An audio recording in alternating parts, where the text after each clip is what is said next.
Hi guys, welcome back to my channel. In today's video, we're gonna check out top 3 best wide-angle lens for Canon. Starting at number 3, Zeiss Milvus 25mm f1.4s. The lens is packaged beautifully in the usual Zeiss minimalistic way, something that extends to the instruction manual, with its basic, quite sparse content. The first impression is of a heavy and bulky lens, this Nikon ZF.2 mount version weighing in at a substantial 1090 grams, measured without front or rear caps. Nonetheless, balance is good on the Nikon D810 and this makes handling in general to be a pleasant, efficient experience. There is no escaping the weight. The focusing scale is very clearly marked in feet and meters, and for the Nikon version turns in the correct Nikon direction. The Canon version of the lens focuses in the reverse direction. This lens has no other features and the aperture is controlled solely by the camera. The ZF.2 Nikon lens has an aperture scale, and for the camera to control aperture needs to be set at the minimum aperture of f16. There is a click stop and a release catch for this auto position.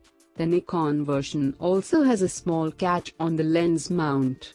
This enables the aperture ring to be clicked, thus allowing stepless and silent aperture changes, particularly useful for video shooting. Check out the description for more information and latest price. Coming at number 2, Sony Fe 12-24mm f4. The Sony Fe 12-24mm f4G zoom lens has an ultra-wide perspective that adds a lot of drama and packs a lot of scene into the frame, but it manages to do it without the distracting parts that you often get at such extreme focal lengths. The maximum aperture of f4 isn't notably fast, but on stellar low-light bodies like Sony's full-frame Alpha series, that's much less of an issue than it might be otherwise. It has a minimum aperture of f22. The 17 elements are arranged in 13 groups. The 7 rounded diaphragm blades keep the bokeh nice and round.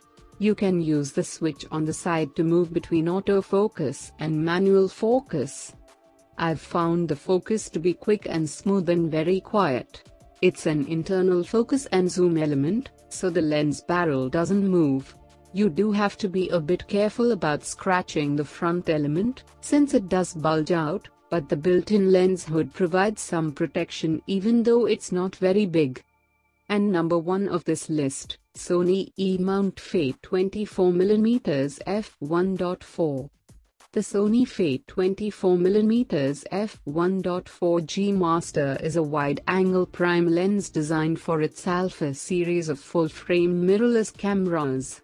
The lens delivers a popular field of view that's wider than 28mm without the distortion related to wider options, while the bright f1.4 focal ratio is ideal in low light and also for delivering shallow depth of field effects, especially when the subject is positioned close to the minimum focusing distance of 24 cm. In my tests, the Sony Fe 24mm f1.4GM was a winner, sharp into the corners of a full-frame sensor, light and small, with good resistance against flare, glare and ghosting, and a nice background bokeh too. The declickable aperture ring, lockable lens hood, and focus lock button are a nice bonus. This together with its thorough weather sealing supports Sony's high-end claim of the G Master series. All in all, the Sony Fe 24mm f1.4GM justifies its price, and although I'd wish for less longitudinal CAs, the lens clearly earns a highly recommended.